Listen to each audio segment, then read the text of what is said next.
Hello mga kamamshi! Welcome to my mini vlog! Birthday to you. Happy birthday to you. Happy birthday. Matagal na po ang video na to kaya lang na-copyright kaya inedit ko at nire-upload ulit. 17th birthday ni Papa kaya may handaan. Buo na kasi yung edad niya kaya kailangan pasalamatan dahil bihira lang ang makaabot ng ganitong edad at malakas pa kagaya ni Papa. Although meron ng mga sakit-sakit sa tuhod at balakang pero tolerable lang naman ang sakit. Sobrang pasasalamat namin na nandito pa sila Mama at Papa na palaging nakagabay sa amin kahit matatanda na sila kaya mapa-thank you Lord ka na lang. Kagabi pa nila yan hiniwa ang mga sangkap at mga lamas sa bawat mino para kinabukasan ay diretso na luto. At ayan, napakaaga nagsimula magluto pagkagising ko pa lang merong luto na. Kabilang sa kanyang mga niluluto itong hamonada na napakasarap pakpakin, hindi nakakaumay. At ito palagi ang tinatanong sa mga bisita kung paano niluluto at anong mga sangkap ang nilalagay. Sa sobrang sarap kung meron kaming tindahan baka ito na ang best seller namin. At itong bam-in na hindi pwede mawawala sa handaan. Kahit marami ka pang bisita ay hindi ka matatakot maubusan kasi merong bam-in to the rescue, bali gawin itong buffer. At habang abala si Manoy sa pagluluto, busy din sila mag-decorate dito sa may lamisa para magkabit ng tarp at dito rin magpa-picture. At syempre hindi mawawala ang pa-ice cream. Mango cheese ang flavor at extra large na din ang in-order namin para magsawa. At mayat maya sobrang lakas ng ulan.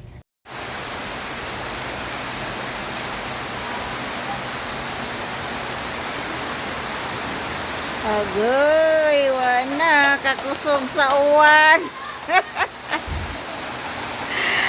Lahat ng decoration ay napakabasa na pati chairs and tables na nakasit up na ay basa rin. Pero okay lang kasi blessings ang ulan. The more raindrops is coming, the more blessings. Yay! Madayon ang party! Oh, nalitson pa? Wala. Nalaging naabot pa. Yay!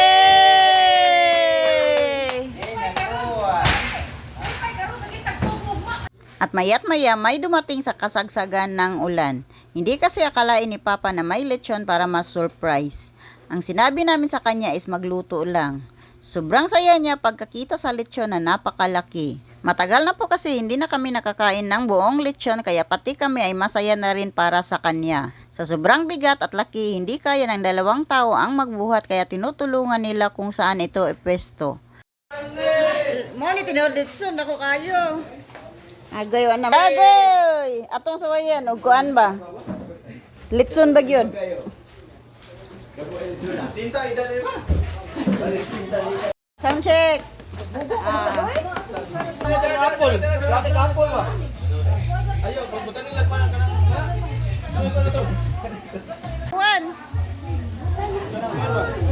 Kasi bilhin natin. Okay. Ato butang son? Salamat nga ikaw, naga-TV, naga-panalangin, naga-uban kanunay mo. Salamat amahagi, pasalamatan ka namo sa ilang tibuok pamilya. Salamat sa imong pagpanalangin. Dalaygon ka sa walay katapusan.